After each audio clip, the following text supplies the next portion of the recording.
मान लीजिए आपने जीवन की सबसे बड़ी लड़ाई जीत ली। आपको सम्मान मिल गया, सफलता मिल गई, दुनिया आपकी तारीफ कर रही है। लेकिन जब आप घर लौटें तो वहां कोई अपना आपका इंतजार न कर रहा हो। क्या ऐसी जीत आपको खुशी दे पाएगी? यही सवाल आज अर्जुन भगवान श्री कृष्ण से पूछ रहे हैं। और यह केवल अर्जुन का सवाल नहीं, यह हर इंसान का सवाल है। तस्मान् नार्हा वयम हन्तुम धार्तराष्ट्रान् स्वबान्धवान् स्वजनम हि कथम हत्वा सुखिनः स्याम माधव। इन शब्दों में एक योद्धा का तर्क नहीं, एक टूटते हुए हृदय की आवाज है। अर्थात अर्जुन कहते हैं, इसलिए हमें धृतराष्ट्र के पुत्रों को नहीं मारना चाहिए। वे हमारे अपने बंधु हैं। अपने ही स्वजनों को मारकर हम सुखी कैसे हो सकते हैं? हे माधव, ध्यान दीजिए, अर्जुन का प्रश्न युद्ध जीतने का नहीं है। अर्जुन का प्रश्न है, सुख क्या है? कल्पना कीजिए, कुरुक्षेत्र का विशाल मैदान, लाखों योद्धा, हजारों रथ, युद्ध शुरू होने वाला है। लेकिन अर्जुन सैनिकों को नहीं देख रहे। उन्हें दिख रहे हैं बचपन के साथी, परिवार के सदस्य, रिश्तेदार, गुरु, और हर चेहरा एक स्मृति बनकर सामने आ रहा है। इस श्लोक का एक अत्यंत महत्वपूर्ण शब्द है स्वबान्धवान्, अर्थात अपने बंधु, अपने लोग, अपने संबंधी। लेकिन गीता में इसका अर्थ केवल रक्त संबंध नहीं है। यह उन सभी लोगों का प्रतीक है जिनसे हमारा हृदय जुड़ा होता है, जिनके साथ हमने जीवन बिताया होता है, जिनकी खुशी में हमारी खुशी होती है। और अर्जुन कह रहे हैं, मैं इन्हें दुश्मन नहीं मान सकता। ध्यान दीजिए, श्लोक की शुरुआत होती है तस्मात्, अर्थात इसलिए, यानी पिछले सभी तर्कों का निष्कर्ष। मैं विजय नहीं चाहता, मैं राज्य नहीं चाहता, मुझे सुख नहीं दिखता, पाप दिखाई देता है। इसलिए मैं युद्ध नहीं करना चाहता। यह अर्जुन के विचारों का सार है। अब आता है इस श्लोक का सबसे भावुक भाग, सुखिनः स्याम। हम सुखी कैसे होंगे? सोचिए, अर्जुन को राज्य से समस्या नहीं है, उन्हें युद्ध से भी समस्या नहीं है। उन्हें समस्या है उस सुख से जो दूसरों के दुख पर आधारित हो,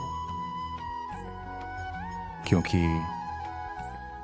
ऐसा सुख नहीं होता, वह केवल एक भ्रम होता है। कल्पना कीजिए, युद्ध समाप्त हो गया, अर्जुन विजयी होकर लौट रहे हैं, पूरे राज्य में उत्सव है, लोग फूल बरसा रहे हैं, शंख बज रहे हैं।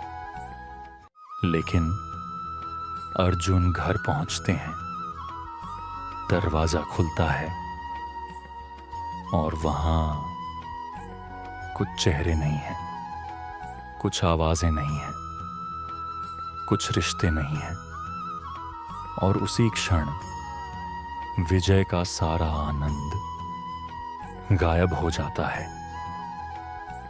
यही दृश्य अर्जुन के मन में बार बार चल रहा था। आज भी कई लोग करियर की दौड़ में रिश्ते खो देते हैं, अहंकार के कारण भाई भाई से दूर हो जाते हैं, दोस्त दुश्मन बन जाते हैं, परिवार टूट जाते हैं, और वर्षों बाद जब सफलता मिलती है तो महसूस होता है कि सबसे बड़ी हार रिश्तों की हार थी। तो दोस्तों, यह श्लोक 37 तस्मान्नार्हा वयम हन्तुं धार्तराष्ट्रान् स्वबान्धवान् स्वजनम हि कथम हत्वा सुखिनः स्याम माधव। यहाँ श्री कृष्ण हमें यह सिखाना चाहते हैं कि जीतिए, आगे बढ़िए, सफल बनिए, लेकिन ऐसी सफलता मत चुनिए जो आपको अपनों से दूर कर दे, क्योंकि जीवन के अंत में मनुष्य को उपलब्धियां नहीं, अपने लोग याद आते हैं। आज अर्जुन ने एक ऐसा प्रश्न पूछा जो हजारों वर्षों बाद भी हर हृदय को छूता है। अपने ही लोगों को खोकर कोई सुखी कैसे हो सकता है? और यही प्रश्न उन्हें युद्ध से और दूर ले जाता है। लेकिन क्या केवल भावनाएं ही सही मार्ग दिखाती हैं, या फिर कर्तव्य भावनाओं से बड़ा होता है? अगले श्लोक में अर्जुन धृतराष्ट्र के पुत्रों की भूल स्वीकार करेंगे, लेकिन साथ ही बताएंगे कि उन्हें क्या करना चाहिए। और वहीं गीता का दार्शनिक पक्ष और गहरा होने लगेगा।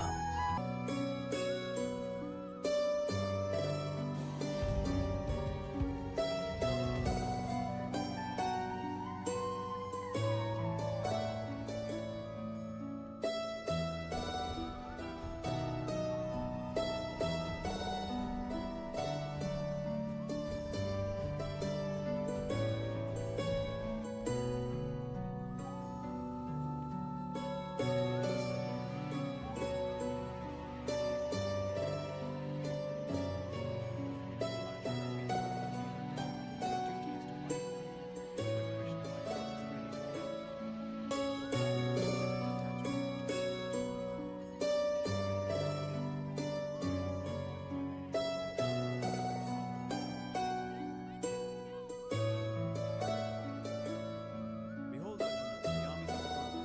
O Krishna, I see the warriors arrayed for battle. This is the field of Dharma. Your duty awaits. I am ready, guided by you.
अगर आप भी मानते हैं कि धर्म का ज्ञान हर इंसान तक पहुंचना चाहिए, तो इस वीडियो को लाइक करें, शेयर करें और धर्म का ज्ञान बाय ब्रजवासी को अभी सब्सक्राइब करें।